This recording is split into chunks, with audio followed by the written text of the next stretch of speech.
मेरे चैनल को सब्सक्राइब करके बेल आइकन को ज़रूर दबा दीजिए। साथ ही आप वीडियो को लाइक और शेयर करना बिल्कुल ना भूलें। आज के इंपॉर्टेंट टॉपिक में हम लोग बिहार स्पेशल महत्वपूर्ण करंट अफेयर से रिलेटेड टॉपिक पे बात करेंगे, जो 2022 और 23 दोनों से रिलेटेड है। तो आप लास्ट तक जरूर बने रहिएगा। अगर आप इससे रिलेटेड बिहार शिक्षक बहाली से रिलेटेड दूसरे पेपर का भी अगर आप SC, ERT और NCERT आधारित प्रैक्टिस सेट करना चाहते हैं तो इसी चैनल में मैंने प्लेलिस्ट बना रखा है, उस प्लेलिस्ट में जाइए और वहाँ पे आपको बहुत सारे कंटेंट मिलेंगे। आज के इस टॉपिक में बिहार स्पेशल में हम लोग शुरू करते हैं। बिहार का बेरोजगारी दर 19.1% हो गया है। कितना हो गया? 19.1%। मैथिली ठाकुर को चुनाव आयोग ने स्टेट आइकॉन बनाया है। क्या बनाया है? स्टेट आइकॉन बनाया है। पटना के फतुहा में मल्टी मॉडल लॉजिस्टिक पार्क बनेगा। कहाँ बनेगा? पटना के फतुहा में। क्या बनेगा? Multi modal logistical park. राष्ट्रीय परिवार स्वास्थ्य सर्वेक्षण 5, ये अभी कौन सा चल रहा है? सर्वेक्षण 5 के अनुसार बिहार की 63% महिलाएं और 69% बच्चे क्या है? मेल न्यूट्रिशन के शिकार है, कुपोषित है। कितने प्रतिशत? 63% महिलाएं और 69% बच्चे। ठीक है। PK शाही बिहार के नए महाधिवक्ता नियुक्त किए गए हैं। ठीक है। एडवोकेट जनरल बने हैं PK शाही। क्या बने हैं? PK शाही एडवोकेट जनरल। बिहार में प्रदूषण के वजह को जानने के लिए IIT कानपुर रिसर्च कर रहा है। कौन सा IIT? IIT Kanpur. MV Kautilya Bihar cruise Patna के गंगा नदी में सैर कराएगा। ठीक है। ये क्रूज है और क्रूज का नाम क्या है? MV कौटिल्य। बिहार के प्रत्येक किसान परिवार को हर महीने औसतन 7542 रुपये कमाता है और बिहार के किसान की मासिक आय के मामले में ये 28वें स्थान पर है। ठीक है। कितने स्थान पर है? 28वें स्थान पर। और ये जो औसतन जो है प्रत्येक किसान औसतन कितना कमाता है? 7542 रुपया। ठीक है। कितना कमाता है? 7542 रुपया, जो बिहार के किसान की मासिक आय के मामले में 28वें स्थान पर है। चलिए नेक्स्ट देखिए।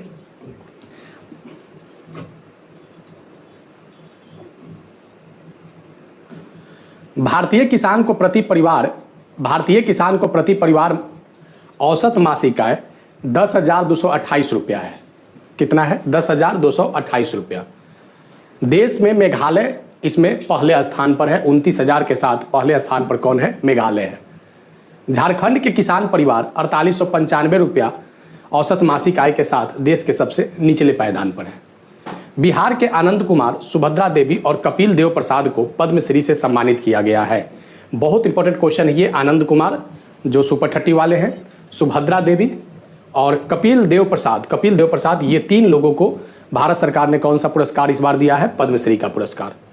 चलिए नेक्स्ट देखिए।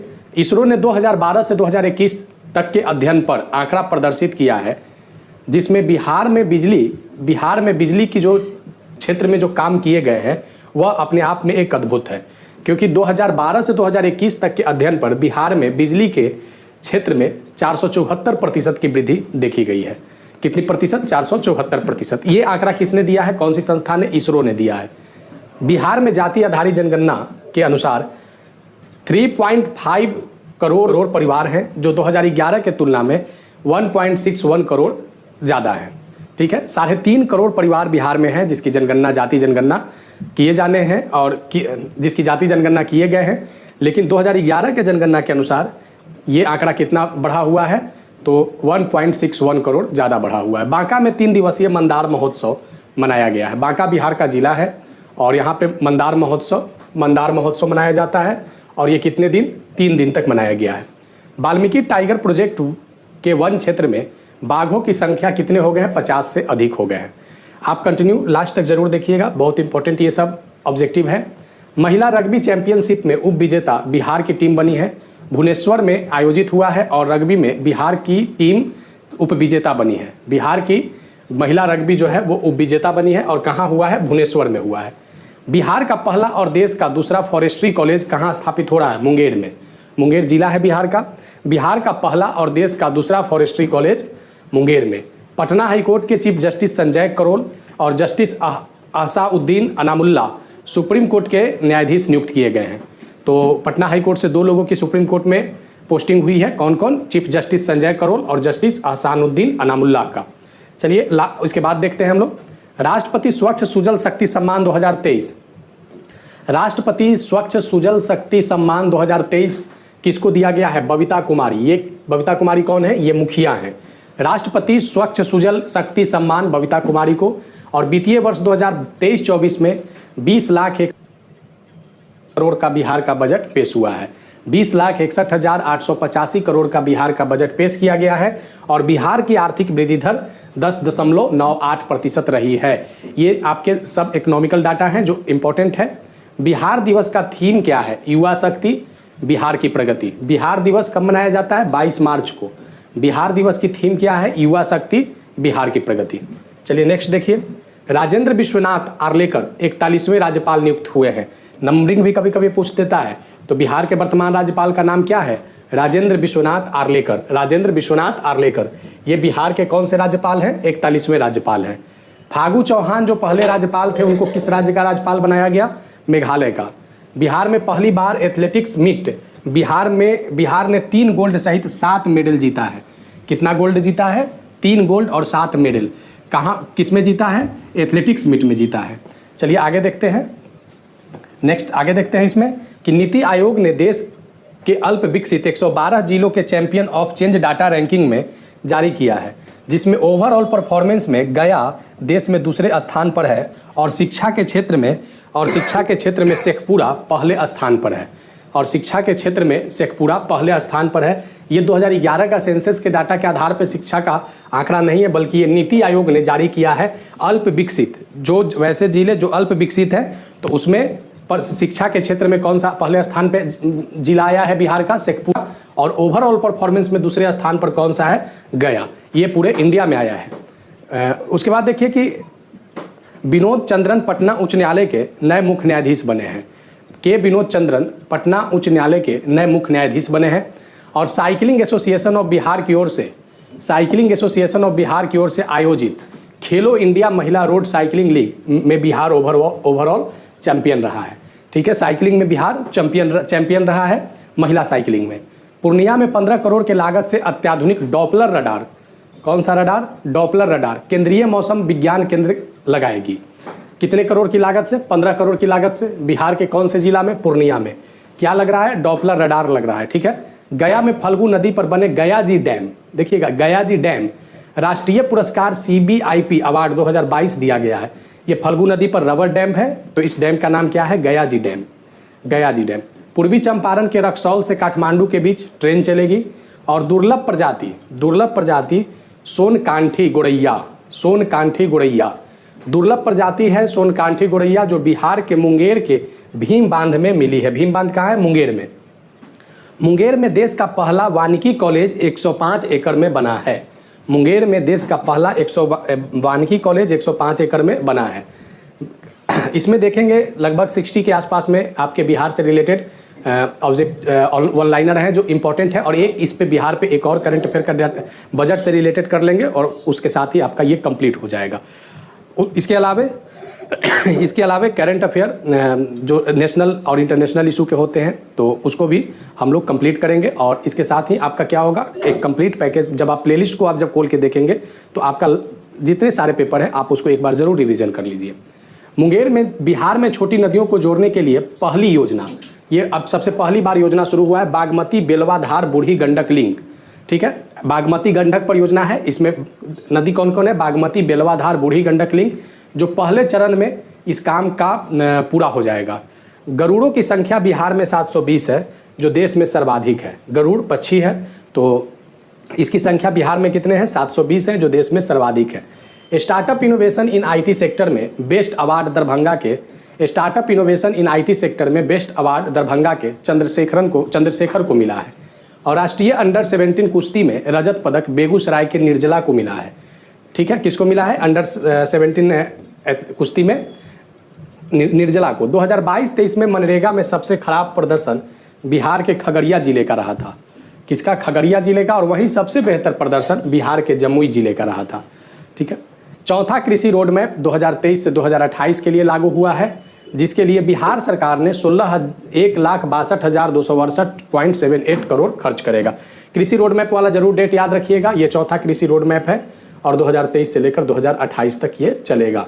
मोस्ट इंपॉर्टेंट ये आपका है कृषि अनुसंधान और विकास पर केंद्रित चतुर्थ के कृषि रोड मैप में जीन एडिटिंग के जरिए फसल में सुधार होगा। कौन सा एडिटिंग किया जा रहा है? जीन, यानी उन्नत नस्ल के पैदावार पे काम किया जा रहा है। तो ये कृषि अनुसंधान और विकास पर केंद्रित चतुर्थ कृषि रोड मैप किस पे है? जीन एडिटिंग के जरिए फसल में सुधार प्रोग्राम है। राष्ट्रीय हरित अधिकरण एनजीटी ने ठोस और तरल कचरे को वैज्ञानिक रूप से प्रबंधन करने में नाकाम रहने के लिए बिहार सरकार पर 4000 करोड़ रुपया का जुर्माना लगाया है। कितना करोड़ का? 4000 करोड़ का जुर्माना लगाया है एनजीटी। बिहार के गया जिला के अतरी थाना में तपोवन में काले पत्थर की विष्णु गणेश आदि की प्रतिमा मिली है और यह प्रतिमा है कुषाण कालीन। कब का है? कुषाण कालीन। नेशनल वाटर अवार्ड 2022 में सर्वोत्तम राज्य की श्रेणी में आंध्र प्रदेश के साथ बिहार तीसरे स्थान पर रहा है। चलिए नेक्स्ट देखते हैं कि मुख्यमंत्री बालिका साइकिल योजना यूएएन ने अपनाया है और इसे जाम्बिया और 6 अन्य अफ्रीकी देशों में लागू किया गया है। शोध में पाया गया कि इस योजना से ड्रॉप आउट से जो विद्यालय छोड़ चुकी ड्रॉप आउट होती थी उसमें 40% की कमी आई है साइकिल योजना से। तो जाम्बिया और 6 अन्य अफ्रीकी देशों ने अपनाया है। चलिए नेक्स्ट देखिए, मैथिली युवा लेखक अक्षय आनंद सनी को साहित्य अकादमी बाल पुरस्कार मिला है। मैथिली युवा लेखक अक्षय आनंद सनी को साहित्य बाल अकादमी पुरस्कार मिला है और अक्षय को यह पुरस्कार उनकी पोथी ओलकतरा और झोलकतरा के लिए मिला है। यह पुरस्कार उनको किस लिए मिला है? पोथी ओलकतरा और झोलकतरा के लिए मिला है। नवादा जिले के रोह प्रखंड के मनियोचक गांव के कस्तूरबा विद्यालय तालाब की खुदाई के दौरान भगवान विष्णु की 7वीं सदी की दुर्लभ मूर्ति मिली है। कहाँ मिली है? नवादा जिले में। कहाँ मिली है? नवादा में। पूर्वी चंपारण के कैथवलिया में दुनिया का सबसे बड़ा, देखिए ये भी आपके राष्ट्रीय स्तर के ये भी क्वेश्चन है कि पूर्वी चंपारण के कैथवलिया में दुनिया का सबसे बड़े विराट रामायण मंदिर का निर्माण प्रारंभ हो गया है। कहाँ पे? पूर्वी चंपारण के किस जगह पे? कैथवलिया में। देश के 103 संस्थानों को चिप 2 स्टार्टअप की जिम्मेदारी मिली है। इनमें ट्रिपल आईटी भागलपुर, आईआईटी और एनआईटी पटना भी शामिल है। ठीक है, चिप 2 स्टार्टअप में इन लोगों को पार्टिसिपेट किया गया है। किशनगंज जिले के पोआखली थाना के खुनिया भीट डुमरिया खेत में भगवान विष्णु और त्रिविक्रम तथा गरुड़ की प्राचीन मूर्तियां मिली हैं जो 13वीं शताब्दी के भागलपुर संग्रहालय में जमा कराया गया है। बूढ़ी गंडक और नून गंगा लिंक योजना। बूढ़ी गंडक की पानी 28.95 किलोमीटर लंबे नहर नून नदी के माध्यम से गंगा को स्थानांतरित करना है, जिससे समस्तीपुर और बेगूसराय खगड़िया को फायदा मिलेगा। कोसी मेची लिंक योजना जो इसकी लंबाई है 7.20 किलोमीटर। कोसी मेची लिंक योजना जिसमें कोसी के पानी को महानंदा बेसिन तक जाएगा। कोसी का पानी कहाँ तक जाएगा? महानंदा बेसिन तक, जिससे अररिया, पूर्णिया, किशनगंज, कटिहार और अन्य आसपास के जिले क्या होंगे? सिंचित होंगे। चलिए नेक्स्ट देखते हैं हम लोग बागमती देखते हैं। बागमती बूढ़ी गंडक लिंक योजना, इसके तहत बागमती नदी के अतिरिक्त शिवहर के पिपरही प्रखंड के बेलवा मीनापुर लिंक चैनल के माध्यम से मुजफ्फरपुर के मीना प्रखंड और बूढ़ी गंडक में प्रवाहित किया जाएगा, जिससे 1.35 लाख हेक्टेयर खेतों में सिंचाई होगी।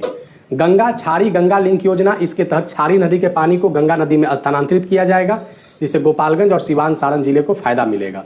चलिए नेक्स्ट देखते हैं। यहाँ पे हाजीपुर के रंजन कुमार को shorts film Champaran mutton Oscar के लिए नामित हुए हैं। यह फिल्म भारतीय फिल्म टेलीविजन संस्था के द्वारा बनाया गया है और ये बिहार की पहली वज्जिका फिल्म है। वज्जिका भाषा में ये बनी फिल्म है, ये ध्यान रखिएगा, इंटरनेशनल लेवल का ये भी इशू है। बिहार में 265 किलोमीटर लंबे 6 स्टेट हाईवे का निर्माण एडीबी बैंक के द्वारा भारत सरकार के बीच 29.5 करोड़ डॉलर के बीच समझौता हुआ है। कितना किलोमीटर? 265 किलोमीटर लंबा 6 स्टेट हाईवे बनाया जा रहा है। ये भी तो ये आपके किसके सहयोग से बनाया जा रहा है? एडीबी बैंक और भारत सरकार के 29.5 करोड़ रुपए के इसमें फाइनेंस हुए हैं। पटना स्थित संजय गांधी जैविक उद्यान ने 50वां स्थापना वर्ष मनाया है और राज्य में मातृ मृत्यु दर लगातार घट रही है। 2018 के अनुपात 165 था, जबकि 2023 में एसआरएस की संख्या के रिपोर्ट में घटकर 130 हो गया है। 2030 तक मातृ मृत्यु दर 70 करने का टारगेट रखा गया है। केंद्र सरकार ने बिहार में पहले प्रस्तावित ग्रीनफील्ड 6 लेन हाईवे का नेशनल हाईवे घोषित कर दिया है। कचरा को कंप्रेस्ड गैस में बदलने के लिए सरकार ने बायोफ्यूल उत्पादन प्रोत्साहन नीति 2023 को मंजूरी दी है। कचरा को कंप्रेस्ड गैस में बदलने के लिए बिहार सरकार ने बायोफ्यूल्स उत्पादन नीति 2023 को मंजूरी दी है, जो अनुसूचित जाति, जनजाति, पिछड़ा वर्ग, विधवा की एसिड अटैक पीड़ित और थर्ड जेंडर उद्यमियों के लिए अनुदान प्लांट लगाने के लिए 15.7% से लेकर 5.25 करोड़ तक अनुदान दिए जाएंगे। एथेनॉल प्रोत्साहन नीति कब लाया गया था? 2021 में, और इस 2021 के तहत सरकार ने इस नीति के तहत इकाइयों को प्रोत्साहित करने का लक्ष्य रखा है। ठीक है, आगे चलिए देखते हैं। बिहार से झारखंड अलग होने के बाद हरित आवरण क्षेत्र में 9% रह जाने से हरित आवरण क्षेत्र बनाने के लिए वर्ष 2012 से बिहार सरकार का पौधारोपण कार्यक्रम शुरू हुआ और ये पौधारोपण कार्यक्रम 2019 में जल जीवन हरियाली अभियान की शुरुआत की गई। 2019 में बिहार सरकार के द्वारा एक शुरुआत किया गया था, जल जीवन हरियाली की शुरुआत किया गया था। जो राज्य के हरित आवरण अब बढ़कर कितने हो गए हैं, झारखंड बटा था तो 9%, अब हो गए हैं 15%। कितने हो गए? 15%। देश के 14 बड़े राज्य केंद्र को मिले पूंजीगत व्यय का पूरा खर्च करने में नाकाम रहा। बेहतर प्रदर्शन कर्नाटक पहले स्थान पर और बिहार दूसरे स्थान पर रहा था।